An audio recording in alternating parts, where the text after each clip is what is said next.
flor do amor tem muitos nomes. E não simplesmente porque, teoricamente, cada um chamaria de uma forma, como aparece no episódio, mas porque no decorrer da vida, ela mesma vai se transformando.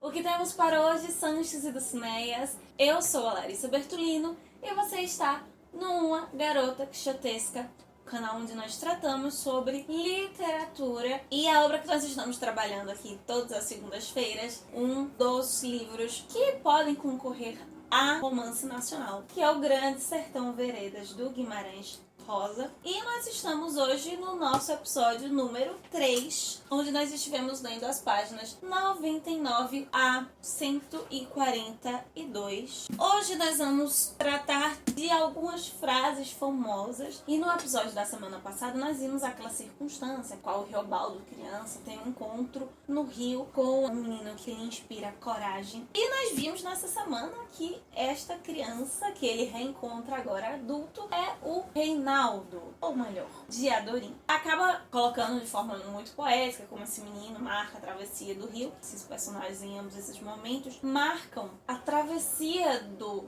Riobaldo, na minha perspectiva, sobre ele mesmo. Porque todas as vezes que ele vai se encontrando com o Diadorim Reinaldo, ele se questiona sobre si, sobre a sua existência. E por isso, essa palavra é tão recorrente na obra Travessia, colocando de um modo teleológico, né, o propósito do Diadorim na vida do Riobaldo, né, fazê-lo atravessar os seus sertões. Outro simbolismo forte nessas passagens vão ser os olhos. Tem uma frase do Riobaldo que ele diz: os olhos nossos, donos de nós dois. Todos os relatos da página 104 até a 117 vão acabar mostrando essa relação, esses olhares. 3 tipos de olhares diferentes, mais ou menos, sobre essa relação. Sempre pela perspectiva do Riobaldo, lembrando que é ele que está narrando. Mas é como se ele nos passasse os olhares dessa relação, da sua ótica, da ótica do Diadorim e da ótica do restante do bando, ou pelo menos o que ele acredita que os outros pensassem. Talvez até agora a descrição mais conflituosa, né, do Riobaldo sobre essa relação. No episódio da navalha, nós comentamos no episódio passado sobre as roupas, o lavar roupas, esse cuidado, a dança, e ele vai tratar no que Diadorim tomou conta de si. Esses episódios, quando ele trata disso, sempre voltando para um ponto de cuidado, de sensibilidade, de doçura, como se o Diadorim fosse a representação dessa sensibilidade em um ambiente de constante dor, de perigo. Vão ser muito fortes os contrastes nesse episódio dessa vida dura, do perigo, o sistema jagunço, como ele encontra alento perto de Diadorim. Quando ele narra o primeiro encontro com o Diadorim, agora eles adultos, e ele diz que desde aquele dia somos amigos. A gente pode estabelecer com as frases, porque ele diz desde aquele dia lá na canoa. Amor se constrói para depois brotar, florescer. Tem uma perspectiva também não linear, tanto da narrativa, partindo dos episódios, às vezes fica um pouco confuso se a gente não está muito atento, mas das próprias relações humanas, das formas de nos conhecermos e conhecermos os outros, como também não é linear. São coisas que crescem, que brotam, que florescem em um momento, que precisam ser reajustadas depois. Acho que é por isso que a relação entre Riobaldo e Diadorim é uma das mais lindas da literatura brasileira. Ela não é dada, explicitada, mas aqui vai sendo construído e nós vamos perceber nessa construção, e não apenas por uma narrativa de fatos, mas porque nós estamos dentro da perspectiva do próprio Riobaldo, então nós vamos tendo acesso à narrativa, mas ao sentimento dele, às impressões dele atualmente sobre o que aconteceu naquele momento. E nós podemos ver isso sendo trabalhado pela genialidade do Guimarães Rosa, e por mais que essa linguagem aqui seja extremamente trabalhada, perde-se a ideia de artificialidade, que não são usuais do nosso vocabulário. Nós vivenciamos aquilo muito naturalmente. Quando o Reinaldo confessa pro Reobaldo que o nome dele é Diadorim, eu fui pesquisar. A maioria dos significados convergiram para isso, mais ou menos, de que Diadorim significaria dádiva de Deus, dado por Deus. E comparando com a frase quando ele diz que nome não se dá, nome se recebe, ficamos nessa dúvida se o nome dele de fato é Reinaldo ou é Diadorim, qual o nome que ele se deu. Também que a amizade não é algo que se dá. O Reobaldo fala isso na frase assim mais próprias no episódio passado. Fica aparentando essa ideia do Diadorim como uma dádiva, como um presente na vida do Reobaldo, um amigo. Quando ele começa a fazer a comparação de Diadorim com Otacília, esse presente de Deus começa a ser questionado, porque ele diz que Deus manda amor, o demônio manda tormento. Então qual dos dois na verdade teria sido dado por Deus? Às vezes ele parece ser um enviado do demônio para gerar essa angústia, esse conflito no próprio Reobaldo. E relacionando com a ideia do questionamento da existência ou não do demônio, isso alcança um outro nível. Isso se intensifica mais quando nós temos a descrição do encontro do Reobaldo com Otacília, como eles se conhecem. Porque antes de ver, de ter acesso a Otacília em pessoa, ele tem acesso ao retrato. E ele a descreve tal qual Nossa Senhora. Ao mesmo tempo que todas as vezes que ele fala dos olhos de Diadorim, ele fala com amor, ele fala com um certo bem-querer, no entanto, tem a relação dos olhos que tragam, dos olhos verdes, de engano. Ele nunca pode se fiar do que Diadorim passa para ele. Quanto a Otacília, sempre a encarnação da mulher perfeita, quase a reencarnação da Nossa Senhora mesmo. Por isso que é muito belo como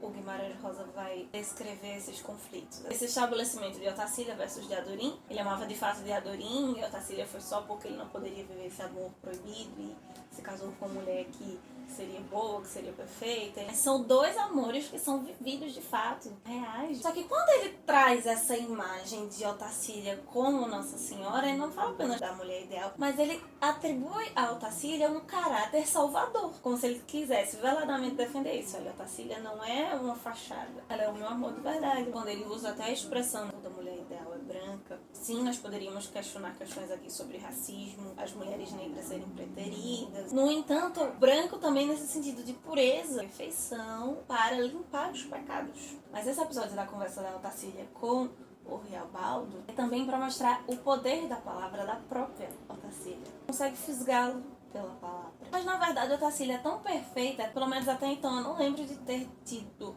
desconfiança, ciúmes ou qualquer de um desses sentimentos do Reobaldo para com ela. Tem o pacto do Reobaldo com o Diadorim, que o Diadorim coloca para que eles não tenham encontro com mulher até ganhar, porque isso tiraria o foco. Mais do que o episódio de ciúme em si do Diadorim, o que me chama mais a atenção é como a consciência de Reobaldo nessa relação fica tão marcada, tão machucada, que Diadorim não precisa dizer nada, apesar de sim, as suas atitudes demonstram. Mas eles não precisam ter a conversa. O próprio fato do Reobaldo saber que quebrou um acordo, a força do Diadorim é tão forte sobre ele que a sua consciência machucada é muito mais potente, intensificando esse conflito interno. Usando até um dos termos que o Peter Gay vai tratar do seu binômio para explicar o que seria o modernismo, ele diz esse exame cerrado de si mesmo. Os personagens modernistas eles são cada vez mais ensimesmados, cada vez mais internos, cada vez mais subjetivos e ficam ali em conflito com eles mesmos o tempo todo. O Reobaldo, ele realmente é ensimesmado com exatamente tudo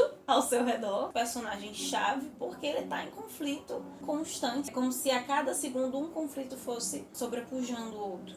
E talvez por isso que entra essa questão da falta de credibilidade, esbarrador, o pacto aconteceu mesmo ou não, o encontro com o diabo na encruzilhada aconteceu mesmo ou não, esse episódio com o Diadorim aconteceu mesmo ou não, porque ele acaba ficando tão complexado que as coisas vão tomando outras formas com o passar do tempo, mesmo quando elas estão acontecendo. Um personagem que eu espero, não sei se ele vai trabalhar, provavelmente apenas uma identificação barrista. O Luiz Pajeú, que ele é pernambucano, o Reobaldo não diz necessariamente que ele é poeta, mas ele diz que o Luiz do Pajeú, ele fala cantando, e ele não tá falando de sotaque, ele tá a forma de se expressar. E o sertão do Pajeú é uma região onde nós temos São José do Egito, por exemplo, que é considerada a terra dos poetas. Várias outras cidades é uma região que tem muita profusão de cordel, a poesia reina ali. E nós temos grandes poetas pernambucanos nesse período. Cabral, temos Manuel Bandeira, temos os Malins. O Pajeú é uma área de sertão, um sertão diferente desse sertão que está sendo descrito aqui, esse sertão ali da Bahia, Goiás,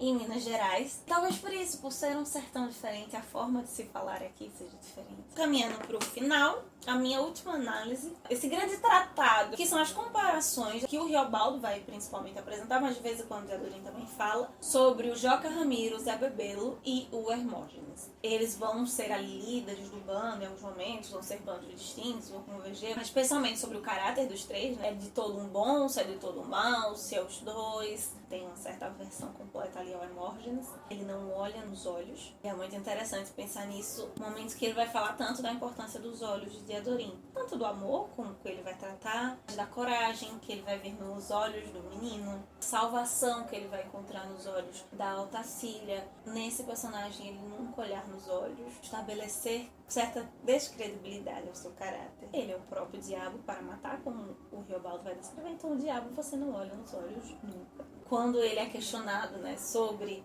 a relação entre Joca Ramiro, Zé Bebelo e Hermógenes, ele vai falar da traição. Novamente, esse poder da consciência do Riobaldo. Não é ninguém que está acusando, é só a imagem dele e pronto. Mesmo que os outros não considerem, mesmo que os outros estejam só pedindo informação, para ele é traição. Porque o modo como o Riobaldo concebe o mundo passa pelo processo de linguagem muito individual, uma perspectiva muito única da vida. E vários desses pensamentos e reflexões sobre Deus e o diabo vêm da comparação dessas três personagens. Tanto no caráter, no subjetivo, divisão dos personagens, mas passa também muito por um viés político. Não da época, mas político dentro da própria ética do sistema, dos três bandos, e da ética do próprio Riobaldo, da sua forma moral.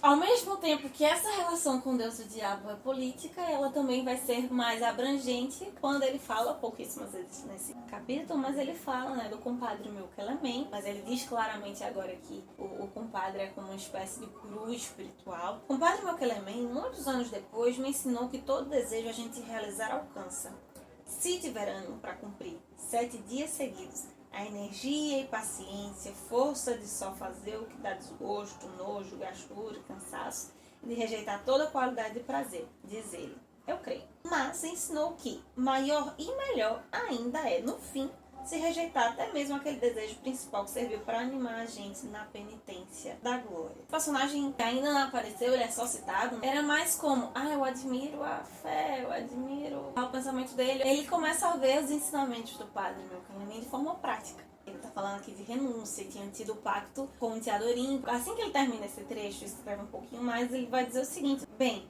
rezar aquela noite eu não conseguia, nisso nem pensei. Até para a gente se lembrar de Deus, carece de ter algum costume. Essa frase foi a que mais me chamou a atenção dessa semana. Ele estava falando até então muito do demônio. Interessante pra gente pensar como é que o Riobaldo enxerga Deus. Ele fala do diabo, ele diz que vê o demônio em todo lugar, ele tá dentro de um sistema de morte e de violência. Ele diz que não compactua, que não gosta, que não nasceu para aquilo. E ele prega uma espécie de hábito faz do monge, de só de lembrar da existência de Deus, a gente ainda se presta o costume. Tá? A minha visão desse primeiro momento de leitura, às vezes coisas que não façam sentido, que não vão nos ajudar, ou que não vão fazer Deus agir em si, mas que simplesmente nós precisamos para estabelecer essa relação, para lembrar da existência dele, para que ele se faça mais presente. Me lembra muito o verso bíblico, né? Pelo contemplar sois transformados. Esse livro ele fala muito sobre a palavra, mas às vezes essa relação com o divino, por mais que nós tenhamos a palavra, ela seja importante, a palavra ela é criadora, esse livro deixa isso muito claro, preciso essa contemplação desse Deus. E da mesma forma que não se vê o demo cara a cara, também não se vê Deus cara a cara. E onde é que Deus está dentro desse sistema, dentro do sertão? Como é que nós conseguimos ver Deus? Desde que eu li essa frase, eu tô pensando nisso todo dia. Talvez por isso que o episódio tenha ficado tão longo. Então é isso, meus queridos cavaleiros andantes. Essas são as nossas consideraçõezinhas. Nesta semaninha nós vamos ler das páginas 143 até a 184. Você que está lendo, que está nos acompanhando, deixe os seus comentários aqui embaixo sobre as suas impressões dessas páginas. Se você concorda com as minhas ideias ou discorda, porque vamos continuar conversando sobre o Grande Sertão Veredas nos comentários. Quarta-feira eu te espero aqui pra gente conversar sobre boa literatura. Continuamos nos vendo lá no Instagram com uma garota quixotesca, onde eu vou também compartilhando as minhas leituras durante a semana, as minhas impressões sobre o Grande Sertão e várias outras coisas mais. E enquanto isso, que nós possamos continuar saindo da biblioteca e vendo muito além das manhãs de ver. Valeu!